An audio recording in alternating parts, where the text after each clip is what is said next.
505 కిలోమీటర్లో 507 కిలోమీటర్లు కంప్లీట్ అయిపోయింది. సాయంత్రానికి అలిపిరి చేరుతాం. రేపు మార్నింగ్ అలిపిరి నుంచి తిరుమల చేరుకొని స్వామివారి దర్శనం చేసుకుంటాను. సంతోషం.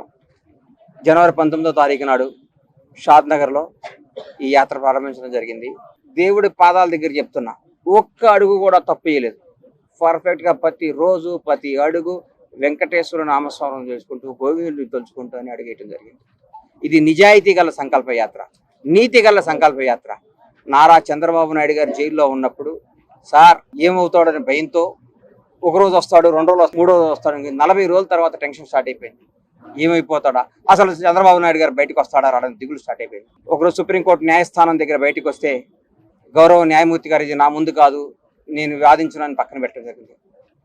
అప్పుడు గుండెదడ స్టార్ట్ అయ్యి బయటకు వచ్చి ఆకాశం వైపు చూసి, ఏడుకొండలవాడా చంద్రబాబు నాయుడు గారిని కాపాడు, నువ్వు తప్ప ఈ లోకంలో కాపాడే వాళ్ళు ఎవరూ లేరు అనిపిస్తుంది, దయచేసి ఆయన్ని ప్రాణాలతో బయటకు తీసుకురా, నా గడప నుంచి నీ గడప దాకా నడిచొస్తావు స్వామి, ఇంతకంటే నీకు మేము ఇచ్చుకోలేము, దయచేసి మా మొర ఆలకించని మొక్కటం జరిగింది.